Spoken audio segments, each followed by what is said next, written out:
On the morning of May 24, 2011, a woman named Huguette Clark died in a hospital room at Beit Israel Medical Center in Manhattan. She was 104 years old. She had not lived in any of her homes for more than 2 decades. She had not seen most of her family members in nearly as long. She had spent the final 20 years of her life in hospitals, not because she was dying, but because she had chosen institutional walls over the mansions she owned, but could not bear to occupy. Her body was transported to a funeral home. No public service was held. No obituary appeared in the major newspapers until reporters began to piece together the extraordinary life of a woman who had inherited one of America's greatest fortunes, who had owned some of the most valuable real estate in the country, and who had died essentially alone, leaving behind a will that would ignite one of the most vicious estate battles in American legal history. Within weeks of her death, 19 distant relatives she had never met filed suit to overturn her final wishes. They claimed she had been manipulated. They claimed she lacked mental capacity. They claimed that the hundreds of millions of dollars she had chosen to leave to her nurse, her attorney, her accountant, and various charitable foundations should instead go to them, the descendants of her father's first marriage, people whose names she barely knew and whose faces she had never seen. The legal battlefield that erupted would take 3 years to resolve. It would expose secrets about her childhood, her marriages, her reclusiveness, and the peculiar obsessions that had consumed her final decades. And at the center of it all stood the properties, a 42-room apartment on Fifth Avenue that she had not entered since 1991, a 23-acre oceanfront estate in Santa Barbara called Bellascardo that she had not visited since 1963, and a country house in Connecticut that had sat empty while she paid staff to maintain grounds she would never walk again. Huguette Clark had inherited everything and ended with nothing that mattered to her, while the family she had avoided turned her homes into courtrooms and her legacy into ammunition. Her father's name was William Andrews Clark, and this story begins in the copper mines of Montana. Before we follow Huguette's journey from privileged childhood through 2 failed marriages, decades of isolation, and the legal war that consumed her estate, I'd love to know where you're watching from. Drop your location in the comments below. And if stories about American dynasties and the fortunes that destroyed them fascinate you, subscribe so you don't miss what comes next. Now let's return to where it all began, the Copper King's fortune.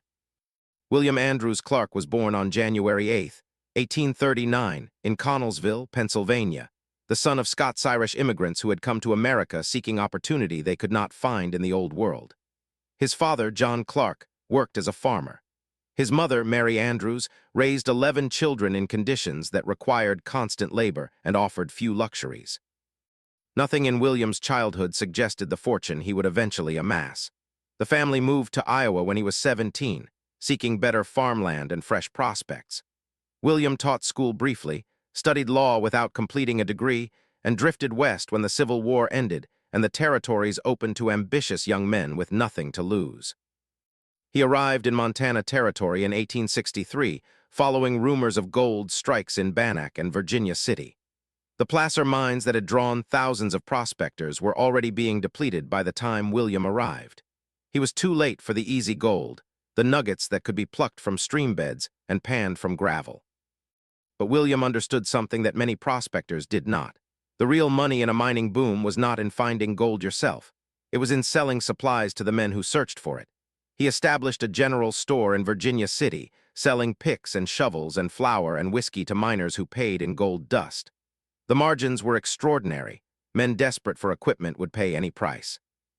William accumulated gold not by digging it from the ground, but by collecting it across counters in exchange for goods he had transported from Salt Lake City at markups of several hundred%. By the late 1860s, William had capital. He began investing in quartz mining operations around Butte, Montana, which had initially been prospected for gold and silver, but was increasingly revealing something more valuable: copper. The timing was perfect. Thomas Edison was developing the electric light bulb. The telegraph system required copper wire. The entire infrastructure of the industrial age would run on electricity, and electricity required copper in quantities that no previous technology had demanded. William Clark understood before most investors that copper would make fortunes that gold and silver could not match. He purchased claims around Butte systematically, acquiring mines that other investors had abandoned when the gold played out. He invested in smelting operations that could process copper ore at industrial scale. He built a business empire that extended from the mines themselves through the processing facilities to the banking institutions that financed mining operations throughout Montana. By 1888, William Andrews Clark was worth an estimated $30 million, equivalent to roughly $900 million today. He owned copper mines, silver mines, railroads, timber operations, and banking interests throughout the western states. He had built a mansion in Butte and began construction on a residence in New York City that would announce his arrival among America's wealthiest families. He also had a wife and 7 children from that marriage, a family that would become legally significant decades later when Huguette's estate became the subject of litigation. Catherine Louise Stauffer had married William in 1869 when he was still building his fortune, and she was a young woman from Pennsylvania who had traveled west with her family. Together, they had 7 children: Mary, Charles, Catherine, William Jr., Francis, Paul, and Louise. Catherine died on October 19, 1893. William was 54 years old, one of the richest men in America, and suddenly a widower with grown children.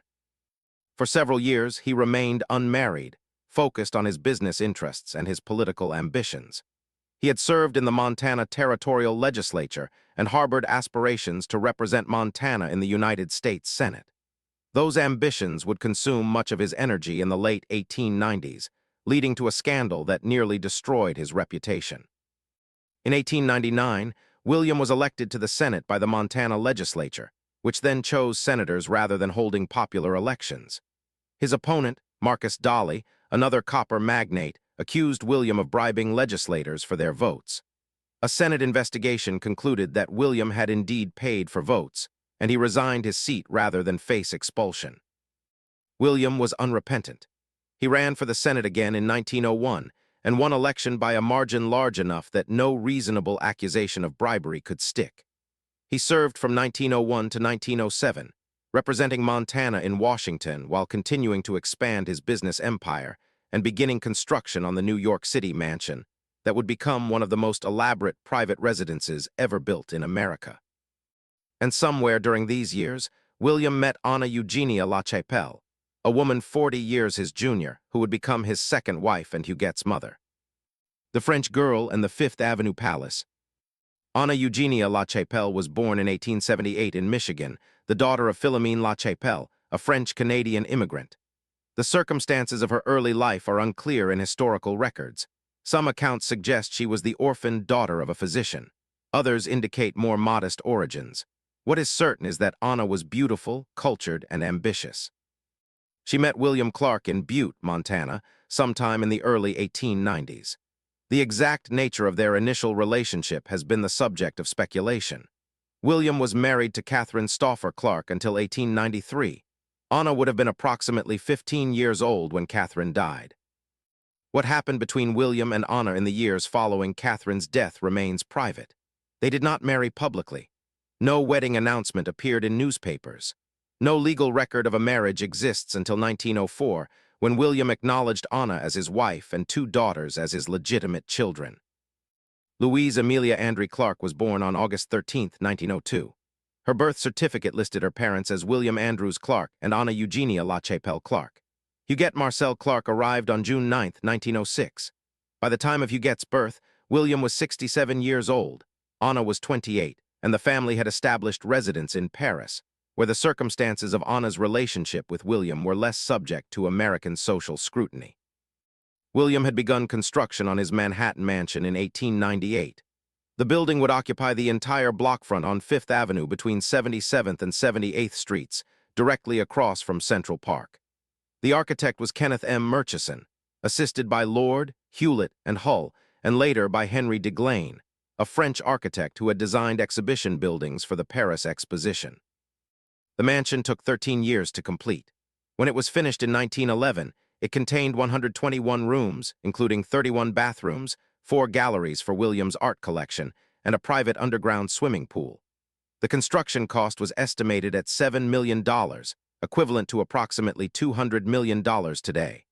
The art collection that William installed in the galleries was separately valued at additional millions. The building was designed in the Beaux Arts style, with a limestone facade that rose in elaborate ornamental tiers. A two-story stone wall enclosed the property, creating a private compound in the middle of Manhattan. The interiors featured marble floors imported from quarries across Europe, carved wood paneling from demolished French chateaux, and painted ceilings that required artists working for years to complete.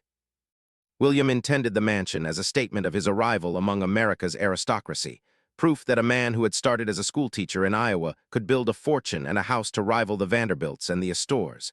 He filled it with paintings by Corot, Delacroix, and Monet. He installed tapestries that had hung in European palaces. He created a music room with a pipe organ and a salon decorated entirely in gold leaf. The mansion became Huguette's childhood home. She grew up surrounded by art and servants, by marble and gilt, by every luxury that her father's copper fortune could provide. She learned to play violin, studied painting, and developed the aesthetic sensibilities that would consume her adult life. She was educated by private tutors and traveled extensively in Europe with her mother and sister. But the family's happiness was fragile. In 1919, Anna contracted meningitis during a transatlantic voyage.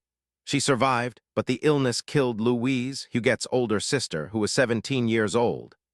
Louise had been the more outgoing of the two sisters, the one who charmed visitors and seemed destined for the kind of prominent social life that wealthy young women were expected to lead. Huguette had been close to her sister. The loss transformed her. She became more withdrawn, more focused on her artistic pursuits, less interested in the social world that her father's wealth would have opened to her. She was 13 years old when Louise died, and those who knew her later would identify that moment as the beginning of her retreat from public life. William Andrews Clark died on March 2, 1925. He was 86 years old. He left an estate valued at approximately $50 million, with substantial portions going to his surviving children from both marriages, to various charitable institutions, and to his widow Anna. Huguette inherited a share of her father's fortune that made her independently wealthy for life. She also inherited the Fifth Avenue mansion, which she would own for decades without ever truly occupying, and Bellascardo, the Santa Barbara estate that her father had built as a summer retreat. At 19 years old, Huguette Clark was one of the richest young women in America. She was also increasingly reclusive, more interested in her paintings and her dolls than in the debutante balls and society events that her wealth would have made accessible. The world expected her to marry brilliantly, to take her place among New York's social elite, to use her fortune as currency in the constant negotiations of high society. Huguette would disappoint those expectations repeatedly. The marriages that weren't. On August 18, 1928, Huguette married William MacDonald Gower, a law student and banker's son who had courted her through the social channels appropriate to their class. She was 22 years old. He was 24. The wedding took place at Bellascardo, the Santa Barbara estate where the Clark family had spent summers since its completion in 1903. The marriage was a disaster from the beginning. What went wrong between Huguette and William Gower remains unclear in historical records. Some accounts suggest incompatibility of temperament. Others hint at more specific problems. What is certain is that Huguette left Gower within months of the wedding and never returned to him. The marriage was annulled on August 11, 1930, 2 years and 1 week after the ceremony. The grounds for annulment are not specified in surviving records.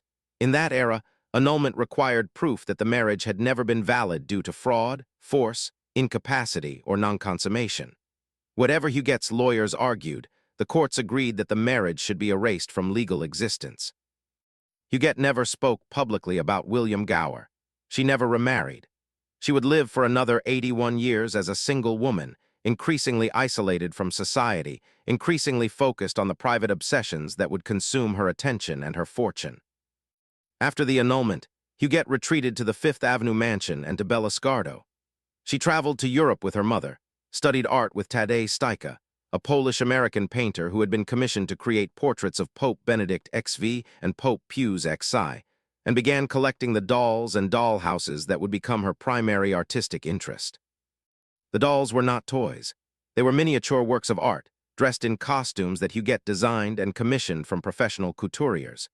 She spent hours creating elaborate scenarios for these dolls, building miniature rooms in which they could be positioned. She commissioned craftsmen to construct doll houses that replicated actual buildings, including a scale model of a Japanese house that required years to complete. Her mother Anna remained her constant companion. The two women lived together in the Fifth Avenue mansion, attended by servants, isolated from the social world that wealth usually accessed. Anna had never been fully accepted by New York society due to the uncertain circumstances of her early relationship with William Clark. The stigma of potentially having been William's mistress before becoming his wife lingered in social circles. Rather than fight for acceptance, Anna had withdrawn, and Huguette had withdrawn with her. The Fifth Avenue mansion became their private world. The 121 rooms were maintained by staff, but most remained unused.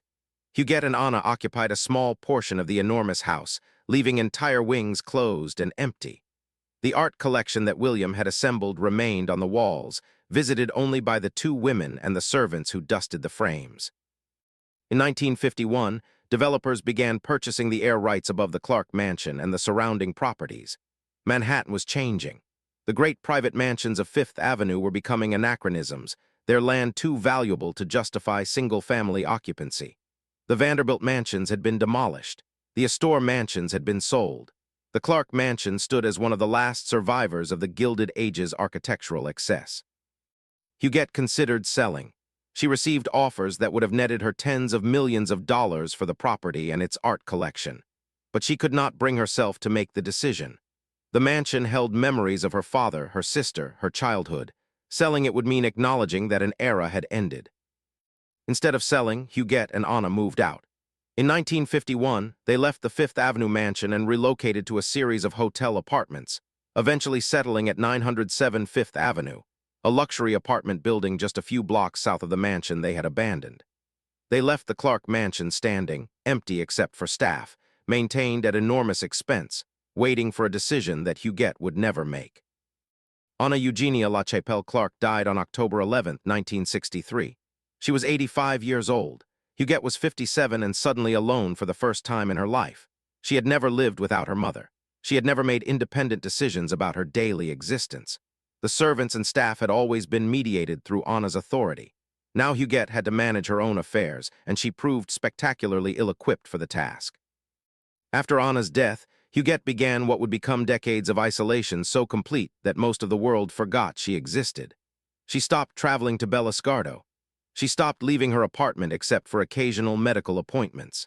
She stopped seeing anyone except her attorney, her accountant, and a rotating cast of medical professionals who visited her apartment to provide care. She also began spending money at a rate that would eventually deplete even her substantial fortune. She commissioned more dolls, more doll houses, more miniature costumes. She paid for restorations of historical buildings she had never visited. She gave increasingly large gifts to her personal employees, particularly her private nurses, whose salaries and gifts would eventually become central to the legal battle over her estate. Part 4. The Empty Mansions. The Fifth Avenue mansion stood empty from 1951 until 1927, when Huguette finally agreed to sell. 26 years of maintenance costs, property taxes, and staff salaries had drained millions from her estate without providing any benefit. The art collection had been removed piece by piece, sold at auction to pay expenses. The building itself had deteriorated despite maintenance efforts. The swimming pool had been drained. The galleries had been stripped. The mansion that William Clark had built to announce his dynasty's permanence had become a monument to that dynasty's decline. The building was demolished in 1927. Developer Anthony Campagna purchased the property and replaced it with an apartment building at 965th Avenue. Nothing remains of the Clark mansion except photographs, architectural drawings, and the memories of the few people who visited it during its final decades. Huguette received approximately $4.5 million for the property, a fraction of what it might have been worth if she had sold earlier, before decades of neglect had diminished its value. She showed no emotion at the sale, no apparent recognition that her childhood home had been erased from existence. Belloscardo fared somewhat better, if only because it was not demolished. The Santa Barbara estate remained in Huguette's ownership throughout her life, but she never visited after 1963. For nearly 50 years, staff maintained the grounds, dusted the furniture, and waited for an owner who never came. The estate comprised approximately 23 acres overlooking the Pacific Ocean, one of the most valuable oceanfront properties in California. The main house, designed by architects Reginald Johnson and Bertram Goodhue, contained 27 rooms filled with artwork and antiques that Anna Clark had collected during her years of European travel. Gardens designed by landscape architect Lockwood de Forest surrounded the house with mature trees and carefully cultivated plantings. Huguette paid approximately $42,000 per month to maintain Bellascardo during her final decades, an amount that totaled millions of dollars for a property she never used. The estate manager lived on the grounds and supervised a staff that kept everything in readiness for a visit that never occurred. When asked why she did not sell the property or at least visit it occasionally, Huguette reportedly said she was too busy. She was occupied with her dolls, with her paintings, with the elaborate projects she commissioned from her apartment. She could not possibly find time to travel to California, even though she had not left her hospital room in years. The Connecticut property at New Canaan followed a similar pattern. Huguette purchased Le Beau Château, a French Norman-style estate, and maintained it for decades without living there. Staff kept the grounds manicured and the buildings heated. Huguette occasionally asked to see photographs of the property, but never made the 3-hour drive from Manhattan to visit. The accumulation of empty properties became a defining characteristic of Huguette's later years. She owned homes she would not occupy, art she would not view, gardens she would not walk.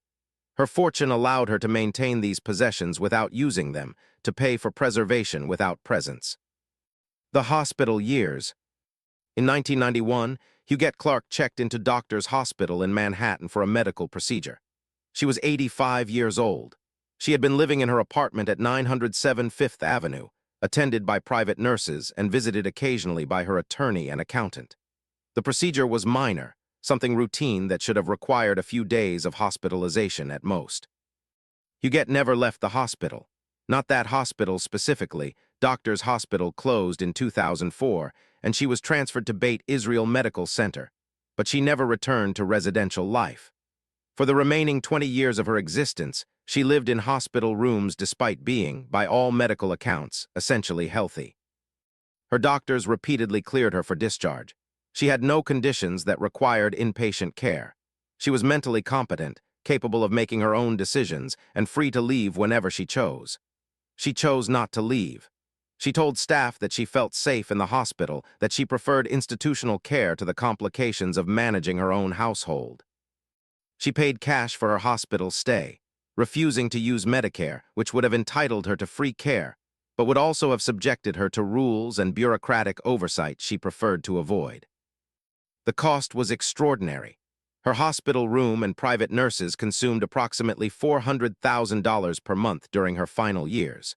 Over 2 decades, she spent tens of millions of dollars on medical care she did not need but preferred to any alternative. Her private duty nurses became her primary human contacts. Hadassah Piri, an immigrant from the Philippines who had trained as a nurse before coming to America, became Huguette's closest companion.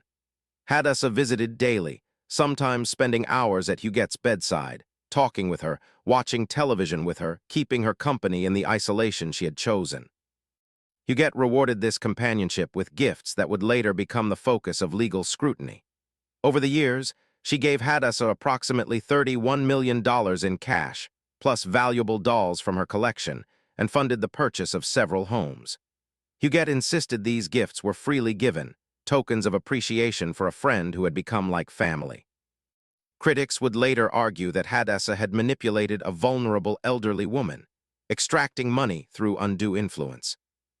Huguette's attorney, Wallace Bach, and her accountant, Irving Kamsler, managed her financial affairs from their offices in Manhattan. They paid her bills, supervised her properties, and ensured that her fortune was preserved against the erosion of expenses. They also received substantial gifts from Huguette over the years, though smaller than what Hadassah received. The estate attorney, Bach, drafted Huguette's final will in 2005. He would later be accused of self-dealing, of inserting himself as a beneficiary of the estate he was supposed to manage impartially. These accusations would form part of the legal challenge to Huguette's testamentary wishes. Meanwhile, the family members from William Clark's first marriage, the descendants of his children with Catherine Stauffer Clark, knew almost nothing about Huguette. They had never met her. They had never visited her. They did not know where she lived or what she was doing with her fortune. William Clark had died in 1925, and in the intervening decades, the two branches of his family had drifted apart completely. Some of these relatives did not even know Huguette existed.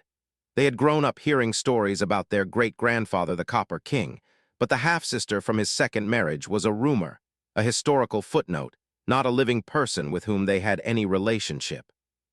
This distance would become legally significant when Huguette died, and these strangers stepped forward to claim her fortune. The death and the battle. Huguette Clark died at 4:25 in the morning on May 24, 2011. She was 104 years old, one of the last direct connections to the Gilded Age, the daughter of a copper baron, the heiress to a fortune that had once been among the largest in America. She died in a hospital room, attended by nurses, having spent the final 20 years of her life in institutional care she did not need. Her will, signed on April 19, 2005, distributed her estate according to wishes she had expressed clearly and repeatedly to her attorney. The Corcoran Gallery of Art in Washington, D.C., would receive Bellascardo and $3 million to convert it into an art museum dedicated to her father's collection. The Bethesda Foundation, a charitable organization, would receive additional millions. Her goddaughter, Wanda Steica, daughter of her painting teacher Tadej Steica, would receive $60 million. Her nurse Hadassah Piri would receive specific property. Her attorney Wallace Bach and accountant Irving Kamsler would receive their own bequests. The 19 relatives from William Clark's first marriage, grandchildren, and great-grandchildren of Catherine Stauffer Clark's children received nothing. The will specifically stated that Huguette had intentionally omitted them because she had had no relationship with them. The relatives filed suit within weeks of Huguette's death. They challenged the 2005 will on grounds of undue influence and lack of testamentary capacity. They argued that Huguette had been mentally incompetent when she signed the document, that her isolation and her dependence on her nurses and advisors had made her vulnerable to manipulation, that the gifts she had given during her lifetime proved she had been exploited. They also pointed to an earlier will, signed in 2004, which had left the bulk of Huguette's estate to these same relatives rather than to the charities and employees named in the 2005 document. The existence of two contradictory wills, signed within a year of each other, suggested that something had changed Huguette's mind, and the relatives argued that this change was the result of improper influence rather than genuine intent. The litigation consumed 3 years. Depositions were taken. Medical records were subpoenaed. Nurses and doctors testified about Huguette's mental state during her final decades. The relatives' attorneys argued that a woman who spent 20 years in a hospital she didn't need, who gave $31 million to a nurse, who maintained empty mansions at enormous expense, could not have been mentally competent.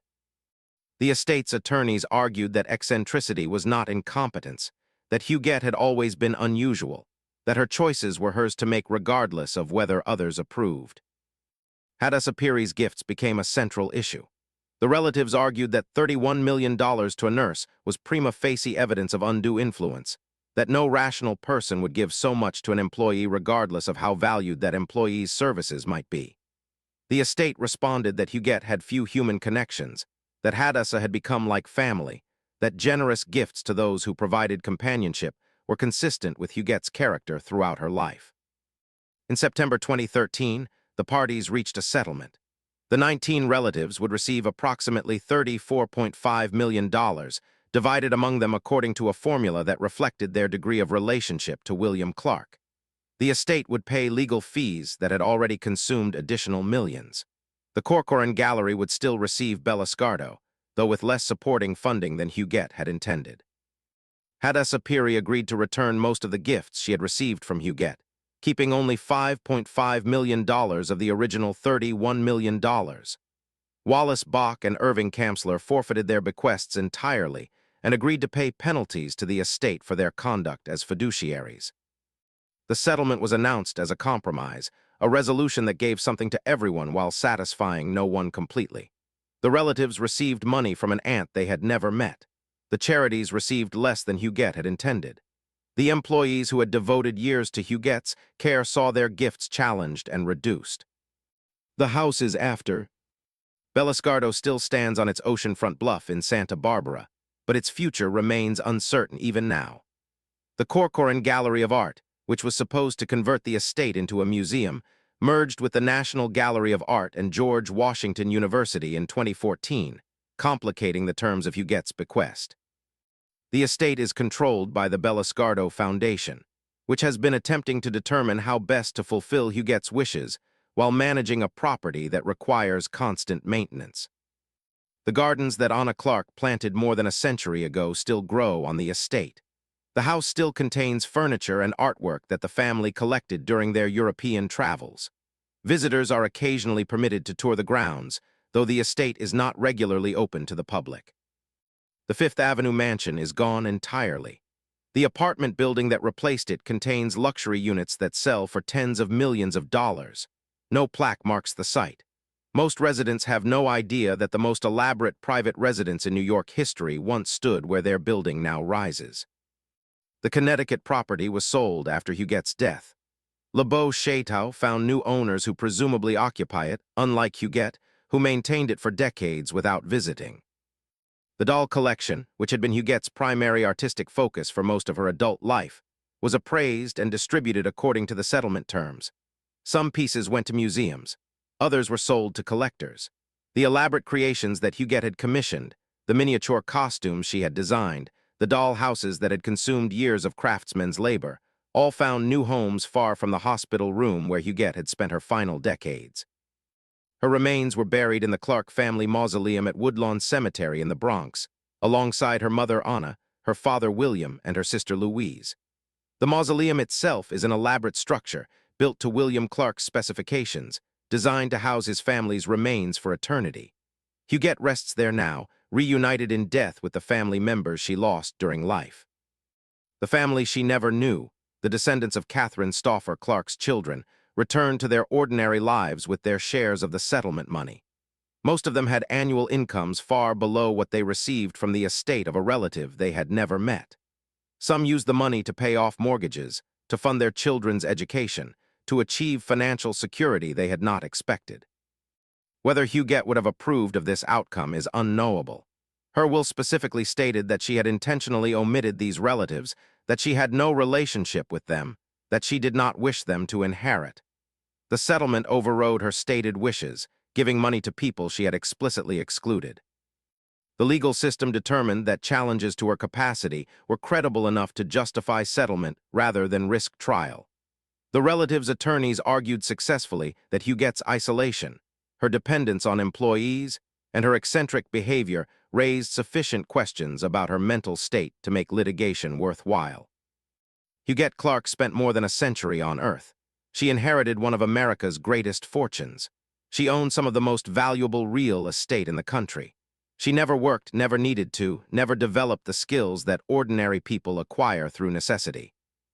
And in the end, the family she avoided turned her homes into courtrooms, her privacy into evidence, and her wishes into a negotiating position that could be compromised for the right price. The dark story of the banking heiress whose family turned her home into a legal battlefield is ultimately a story about what money cannot buy: peace, privacy, and the right to be forgotten after death. If this story resonated with you, consider exploring more tales of American dynasties and the properties that outlived them. The Gilded Age built palaces that its heirs could not maintain, fortunes that its descendants could not preserve, and families that dissolved into legal disputes within a generation or two. Huguette Clark's story is not unique. It is merely one of the most extreme examples of a pattern that repeated itself across dozens of American families.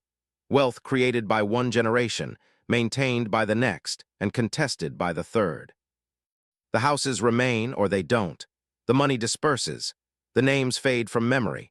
But the legal records endure, documenting every dispute, every settlement, every moment when family became a battlefield and home became a courtroom. If you made it to the end of this documentary, leave a comment about which American dynasty you'd like to learn about next, and subscribe so you don't miss the stories that are coming.